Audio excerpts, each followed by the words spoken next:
আসসালামু আলাইকুম সুপ্রিয় শিক্ষার্থীবৃন্দ, খুবই গুরুত্বপূর্ণ একটা বিষয় নিয়ে আলোচনা করব।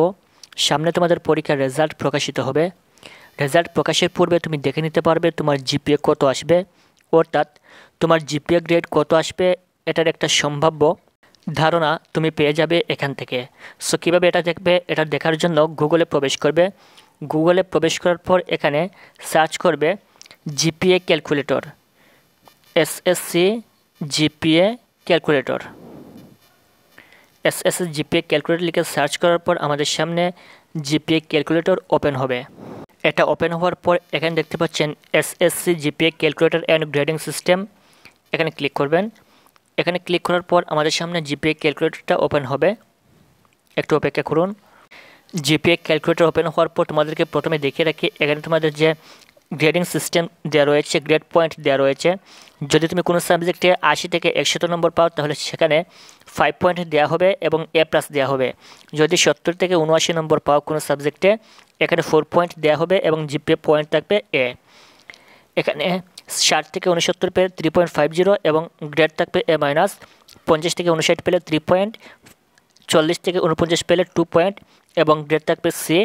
33 থেকে 39 পেলে 1 পয়েন্ট এবং গ্রেড থাকবে D। এখন তোমাদেরকে মূল বিষয় দেখিয়ে দিই।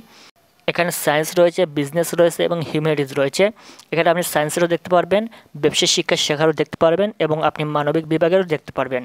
মনে করো আমি মানবিক বিভাগের একজন স্টুডেন্টের জিপিএ পয়েন্ট দেখব। এখানে হিউম্যানিটিজ ক্লিক করব। এখানে প্রথমে রয়েছে বাংলা। মনে করো তোমার বাংলা পরীক্ষা ভালো হয়েছে, এখানে তুমি A+ পাবে, সিলেক্ট করবে। এখানে রয়েছে ইংরেজি। ইংরেজিতে মনে করো তোমার মোটামুটি ভালো হয়েছে, এখানে A পাবে। এখানে রয়েছে ম্যাথে মনে করো তোমার A-। এখানে ইসলাম অ্যান্ড মোরাল অর্থাৎ ইসলাম ও নৈতিক শিক্ষা, এখানে তুমি A+ পাবে। এখানে রয়েছে তথ্য ও যোগাযোগ প্রযুক্তি। এখানে মনে করো এটা যেহেতু প্র্যাকটিক্যাল রয়েছে, এখানে A+। তারপর রয়েছে বাংলাদেশ ও বিশ্ব পরিচয়, বাংলাদেশ অ্যান্ড ওয়ার্ল্ড, বাংলাদেশ ও বিশ্ব পরিচয়, এখানে A।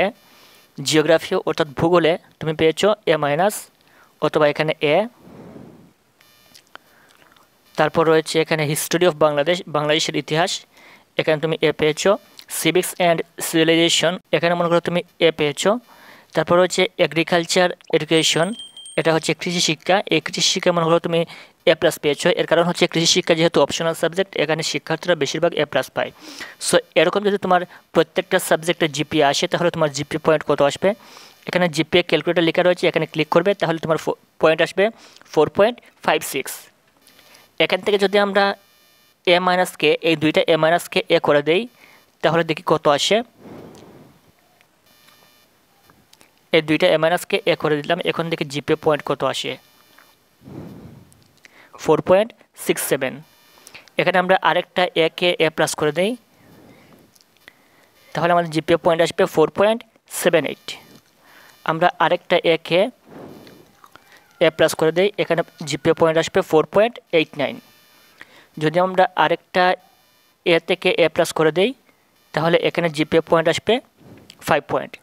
তার মানে এখানে A+, 3, 4, 5, 6, 7টি A+ এবং 3টা A থাকলে তুমি এসএসসি পরীক্ষায় A+ পাবে।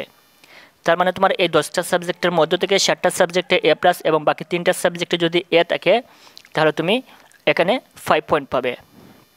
আশা করি বুঝতে পেরেছেন কীভাবে আপনারা আপনাদের পরীক্ষার জিপিএ দেখবেন এবং এভাবেই কিন্তু শিক্ষা বোর্ডে তোমাদের জিপিএ নির্ণয় করা হয়ে থাকে। প্রত্যেকটা সাবজেক্টের যে গ্রেডিং সিস্টেম এভাবে কিন্তু রেজাল্ট তৈরি করে থাকে।